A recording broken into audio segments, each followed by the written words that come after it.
Shalom friends, एक बार फिर से आप सभी का स्वागत है। आज मैं आपके लिए लेकर आई हूँ एक 1 ईयर बाइबल रीडिंग कैलेंडर। अगर आपका कोई बाइबल रीडिंग रूटीन नहीं है और आप कभी भी अपनी पूरी बाइबल कंप्लीट नहीं कर पाए हैं, तो ये वीडियो आपके लिए है। इसमें ओल्ड टेस्टमेंट और न्यू टेस्टमेंट के सभी चैप्टर्स को डे वाइज ऑर्गेनाइज किया गया है। डे 1 से लेकर डे 365 तक के सभी चैप्टर्स आपको यहाँ मिलेंगे। डे 365 पर आप अपनी पूरी बाइबल कंप्लीट कर पाएंगे, तो आप इसके द्वारा आशीषित हों। और अगर आपको ये वीडियो पसंद आती है तो आप अपने फैमिली और फ्रेंड्स से शेयर करें, और अगर आप चाहें तो आप सब्सक्राइब, लाइक और कमेंट भी करें और बेल आइकन को प्रेस करके नोटिफिकेशन ऑन करना ना भूलें। So praise the lord, shalom to everyone. Let's get started. Day 119, chapter number 21, गिबोनियों का बदला लिया जाना। दाऊद के दिनों में लगातार 3 वर्ष तक अकाल पड़ा, तो दाऊद ने यहोवा से प्रार्थना की। यहोवा ने कहा, यह शाऊल और उसके खूनी घराने के कारण हुआ, क्योंकि उसने गिबोनियों को मरवा डाला था। तब राजा ने गिबोनियों को बुलाकर उनसे बातें की। गिबोनी लोग इजरायलियों में से नहीं थे, वे बचे हुए एमोरियों में से थे, और इजरायलियों ने उनके साथ शपथ खाई थी। परंतु शाऊल को, जो इजरायलियों और यहूदियों के लिए जलन हुई थी, इससे उसने उन्हें मार डालने का यत्न किया था। तब दाऊद ने गिबोनियों से पूछा, मैं तुम्हारे लिए क्या करूं और क्या करके ऐसा प्रायश्चित करूं कि तुम यहोवा के निज भाग को आशीर्वाद दे सको। गिबोनियों ने उससे कहा, हमारे और शाऊल या उसके घराने के मध्य रुपए पैसे का कोई झगड़ा नहीं, और न हमारा काम है कि किसी इजरायली को मार डालें। उसने कहा, जो कुछ तुम कहो वही मैं तुम्हारे लिए करूँगा। उन्होंने राजा से कहा, जिस पुरुष ने हमको नष्ट कर दिया और हमारे विरुद्ध ऐसी युक्ति की कि हमारा ऐसा सत्यानाश हो जाए कि इज़राइल के देश में आगे को न रह सकें, उसके वंश के 7 जन हमें सौंप दिए जाएं, और हम उन्हें यहोवा के लिए यहोवा के चुने हुए शाऊल की गिबा नामक बस्ती में फांसी देंगे। राजा ने कहा, मैं उनको सौंप दूंगा। परंतु दाऊद ने और शाऊल के पुत्र योनातान ने आपस में यहोवा की शपथ खाई थी। इस कारण राजा ने योनातान के पुत्र मपीबोशेत को, जो शाऊल का पोता था, बचा रखा।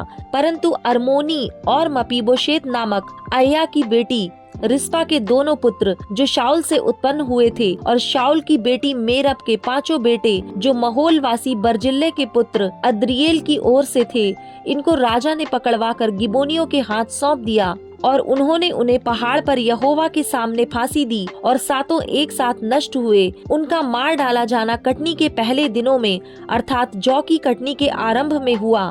तब अय्या की बेटी रिस्पा ने टाट लेकर कटनी के आरंभ से लेकर जब तक आकाश से उन पर वर्षा ना हुई, तब तक चट्टान पर उसे अपने नीचे बिछाए रही, और ना तो दिन में आकाश के पक्षियों को और न रात में बनैले पशुओं को उन्हें छूने दिया। जब अय्या की बेटी शाऊल की रखैल रिस्पा के इस काम का समाचार दाऊद को मिला, तब दाऊद ने जाकर शाऊल और उसके पुत्र योनातान की हड्डियों को गिलादी याबेश के लोगों से ले लिया, जिन्होंने उन्हें बेतशान के उस चौक से चुरा लिया था, जहां फिलिस्तियों ने उन्हें उस दिन टांगा था, जब उन्होंने शाऊल को गिलबो पहाड़ पर मार डाला था। वह वहां से शाऊल और उसके पुत्र योनातान की हड्डियों को ले आया, और फांसी पाए हुओं की हड्डियां भी इकट्ठी की गईं। तब शाऊल और उसके पुत्र योनातान की हड्डियां बिन्यामीन के देश के जेला में शाऊल के पिता कीश के कब्रिस्तान में गाड़ी गईं, और दाऊद की सब आज्ञाओं के अनुसार काम हुआ। उसके बाद परमेश्वर ने देश के लिए प्रार्थना सुन ली। फिलिस्तियों से युद्ध। फिलिस्तियों ने इज़राइल से फिर युद्ध किया, और दाऊद अपने जनों समेत जाकर फिलिस्तियों से लड़ने लगा, और दाऊद थक गया। तब यशबोबनोब, जो रपाई के वंश का था, और उसके भाले का फलतौल में 300 शेकेल पीतल का था, और वह नई तलवार बांधे हुए था, उसने दाऊद को मारने की ठान लिया था। परंतु सरूयाह के पुत्र अबीशै ने दाऊद की सहायता करके उस फिलिस्ती को ऐसा मारा कि वह मर गया। तब दाऊद के जनों ने शपथ खाकर उससे कहा, तू फिर हमारे संग युद्ध को जाने ना पाएगा। ऐसा ना हो कि तेरे मरने से इज़राइल का दिया बुझ जाए। इसके बाद फिलिस्तियों के साथ गोब में फिर युद्ध हुआ।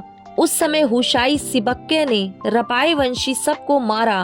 उसमें बैतलहम वासी यारगोगीम के पुत्र एलहनान ने गतवासी गोलियत को मार डाला, जिसके बर्छे की छड़ जुलाहे की डोंगी के समान थी। फिर गत में भी युद्ध हुआ और वहाँ बड़े डील डॉल वाला एक रपाई वंशी पुरुष था, जिसके एक एक हाथ पाँव में 6-6 उंगली अर्थात गिनती में 24 उंगलियां थीं। जब उसने इजराइल को ललकारा, तब दाऊद के भाई शिमा के पुत्र योनातान ने उसे मारा। ये 4 गत में उस रपाई से उत्पन्न हुए थे और वे दाऊद और उसके जनों के हाथों मार डाले गए। चैप्टर नंबर 22, दाऊद का स्तुति गान। जिस समय यहोवा ने दाऊद को उसके सब शत्रुओं और शाऊल के हाथ से बचाया, उस समय उसने यहोवा के लिए इस गीत के वचन गाए। उसने कहा, यहोवा मेरी चट्टान और मेरा गढ़, मेरा छुड़ाने वाला, मेरा चट्टान रूपी परमेश्वर है, जिसका मैं शरणागत हूँ। मेरी ढाल, मेरा बचाने वाला सींग, मेरा ऊंचा गढ़ और मेरा शरणागत है। हे मेरे उद्धार करता, तू उपद्रव से मेरा उद्धार किया करता है। मैं यहोवा को जो स्तुति के योग्य है पुकारूंगा और अपने शत्रुओं से बचाया जाऊंगा। मृत्यु के तरंगों ने तो मेरे चारों ओर घेरा डाला, नास्तिकपन की धाराओं ने मुझको घबरा दिया था। अधोलोक की रस्सियां मेरे चारों ओर थीं, मृत्यु के फंदे मेरे सामने थे। अपने संकट में मैंने यहोवा को पुकारा और अपने परमेश्वर के सम्मुख चिल्लाया। उसने मेरी बात को अपने मंदिर में से सुन लिया और मेरी दुहाई उसके कानों में पहुंची। तब पृथ्वी हिल गई और डोल उठी और आकाश की नीवें कांपकर बहुत ही हिल गईं, क्योंकि वह अति क्रोधित हुआ था। उसके नथनों से धुआं निकला और उसके मुंह से आग निकलकर भस्म करने लगी, जिससे कोयले दहक उठे। वह स्वर्ग को झुकाकर नीचे उतर आया और उसके पांवों तले घोर अंधकार छाया था। वह करूब पर सवार होकर उड़ा और पवन के पंखों पर चढ़कर दिखाई दिया। उसने अपने चारों ओर के अंधियारे को मेघों के समूह और आकाश की काली घटाओं को अपना मंडप बनाया। उसके सम्मुख के तेज से आग के कोयले दहक उठे। यहोवा आकाश में से गरजा और परम प्रधान ने अपनी वाणी सुनाई। उसने तीर चला चला कर मेरे शत्रुओं को तितर बितर कर दिया और बिजली गिरा गिरा कर उसको परास्त कर दिया। तब समुद्र की थाह दिखाई देने लगी और जगत की नेवें खुल गईं। यह यहोवा की डांट से और उसके नथनों की सांस की झोंक से हुआ। उसने ऊपर से हाथ बढ़ाकर मुझे थाम लिया और मुझे गहरे जल में से खींचकर बाहर निकाला। उसने मुझे मेरे बलवंत शत्रु से और मेरे बैरियों से, जो मुझसे अधिक सामर्थी थे, मुझे छुड़ा लिया। उन्होंने मेरी विपत्ति के दिन मेरा सामना तो किया, परंतु यहोवा मेरा आश्रय था। उसने मुझे निकालकर चौड़े स्थान में पहुंचाया। उसने मुझको छुड़ाया, क्योंकि वह मुझसे प्रसन्न था। यहोवा ने मुझसे मेरे धर्म के अनुसार व्यवहार किया। मेरे कामों की शुद्धता के अनुसार उसने मुझे बदला दिया, क्योंकि मैं यहोवा के मार्गों पर चलता रहा और अपने परमेश्वर से मुंह मोड़कर दुष्ट ना बना। उसके सब नियम मेरे सामने बने रहे और मैं उसकी विधियों से हट ना गया। मैं उसके साथ खरा बना रहा और अधर्म से अपने को बचाए रहा, जिसमें मेरे फंसने का डर था। इसलिए यहोवा ने मुझे मेरे धर्म के अनुसार बदला दिया, मेरी उस शुद्धता के अनुसार जिसे वह देखता था। दयावंत के साथ तू अपने को दयावंत दिखाता, खरे पुरुष के साथ तू अपने को खरा दिखाता है। शुद्ध के साथ तू अपने को शुद्ध दिखाता और टेढ़े के साथ तू तिरछा बनता है। दीन लोगों को तो तू बचाता है, परंतु अभिमानियों पर दृष्टि करके उन्हें नीचा करता है। हे यहोवा, तू ही मेरा दीपक है और यहोवा मेरे अंधियारे को दूर करके उजियाला कर देता है। तेरी सहायता से मैं दल पर धावा करता और अपने परमेश्वर की सहायता से मैं शहर बना को फांद जाता हूँ। ईश्वर की गति खरी है, यहोवा का वचन ताया हुआ है। वह अपने सब शरणागतों की ढाल है। यहोवा को छोड़ क्या कोई ईश्वर है? हमारे परमेश्वर को छोड़ क्या और कोई चट्टान है? यह वही ईश्वर है जो मेरा अति दृढ़ किला है। वह खरे मनुष्य को अपने मार्ग में लिए चलता है। वह मेरे पैरों को हिरनियों के से बना देता है और मुझे ऊंचे स्थानों पर खड़ा करता है। वह मेरे हाथों को युद्ध करना सिखाता है, यहाँ तक कि मेरी बाहें पीतल के धनुष को झुका देती हैं। तूने मुझको अपने उद्धार की ढाल दी है और तेरी नम्रता मुझे बढ़ाती है। तू मेरे पैरों के लिए स्थान चौड़ा करता है और मेरे पैर नहीं फिसले। मैंने अपने शत्रुओं का पीछा करके उनका सत्यानाश कर दिया और जब तक उनका अंत ना किया तब तक ना लौटा। मैंने उनका अंत किया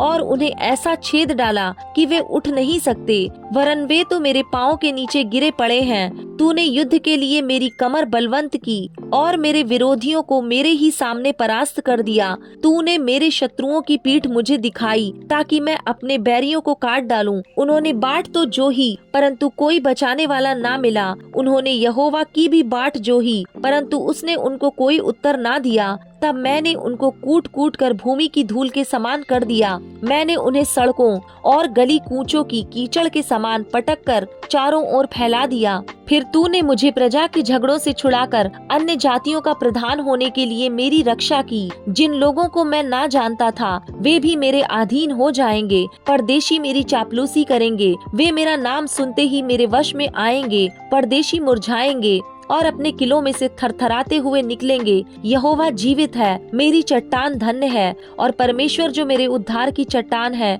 उसकी महिमा हो। धन्य है मेरा पलटा लेने वाला ईश्वर जो देश देश के लोगों को मेरे वश में कर देता है और मुझे मेरे शत्रुओं के बीच से निकालता है। हाँ, तू मुझे मेरे विरोधियों से ऊंचा करता है और उपद्रवी पुरुष से बचाता है। इस कारण हे यहोवा, मैं जाति जाति के सामने तेरा धन्यवाद करूंगा और तेरे नाम का भजन गाऊंगा। वह अपने ठहराए हुए राजा का बड़ा उद्धार करता है। वह अपने अभिषिक्त दाऊद और उसके वंश पर युगानुयुग करुणा करता रहेगा।